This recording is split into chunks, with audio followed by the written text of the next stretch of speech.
Disabled people and their allies will take to the streets for protests in Cardiff on Monday 7th of July and Swansea on Tuesday the 8th of July, demanding the government withdraw its universal credit and personal independence payments bill ahead of a crucial third reading vote in Parliament on Wednesday, July the 9th. I'm Mike Sevier of Vox Political, without the usual bells, whistles, screen prompts and images, because it's the weekend and I have a lot of other things to do. Please check down below for information on how to donate and join the video mailing list, and let's dive straight in. The protests, called by Swansea DPAC, Disabled People Against Cuts, accused the Labour government of hiding damaging policies behind a rushed process and ignoring disabled people's voices in welfare reform. The victory on changes to PIP is temporary, the group said. It's a bad bill that may mean MPs voting to approve the results of a review in advance before it happens. At the second reading on July 1, ministers appeared to climb down on some of the most controversial parts of the bill, including changes to personal independence payment, PIP, prompting some to believe the worst was over. But campaigners and welfare experts, including this writer, are warning that the changes are cosmetic and that the heart of the cuts agenda remains buried in the fine print or deferred to secondary legislation and future reviews, which could evade full parliamentary scrutiny. Stephen Timms is leading the PIP review, despite widespread criticism of the original consultation. DPAC and others say he has failed to acknowledge any concerns raised by disabled people. Under 22s still face losing the universal credit health component, a move activists say betrays a whole generation.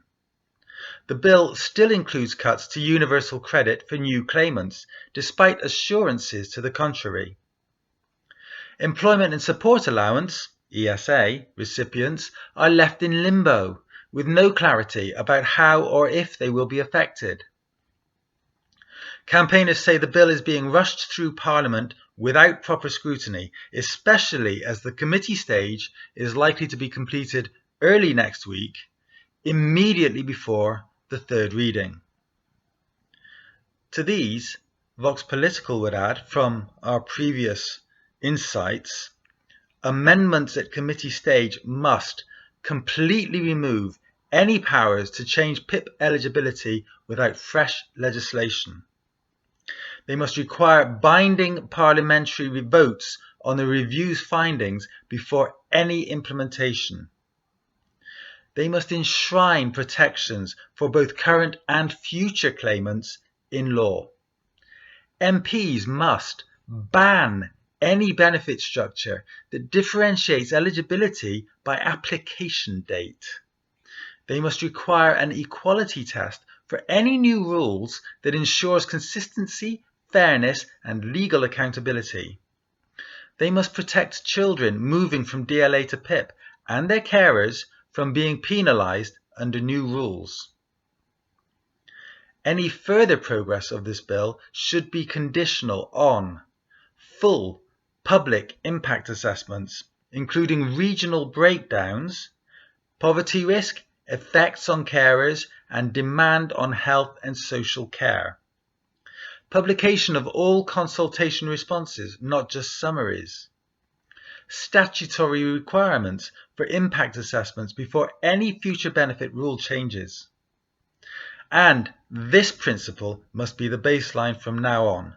No eligibility changes for disability benefits without genuine co-production, and no implementation without a binding vote in Parliament.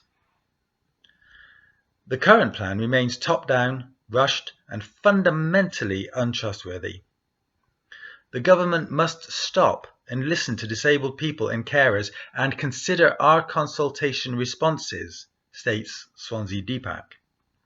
The bill must be withdrawn and time taken to get it right.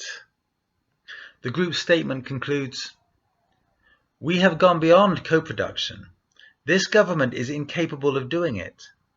Disabled people must lead the process of welfare reform, involving carers and the workers delivering the welfare system, not clueless ministers seeking short-term cost savings. Liz Kendall, pay attention. So in Cardiff on Monday 7th July, 4 p.m, meet outside Cardiff Central Library Hub. In Swansea on the 8th of July, 4 p.m, meet at Castle Square. All supporters are welcome. Bring banners, friends and solidarity.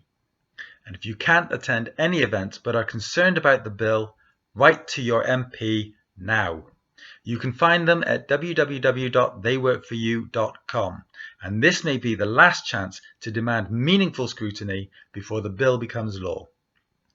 With Parliament set to move through remaining stages of the bill at breakneck speed, this may be the last chance for the public and MPs to stop legislation that could restructure disability support with minimal accountability or debate. And that's all I've got to say. Thanks for listening, and I look forward to you seeing me in the next one.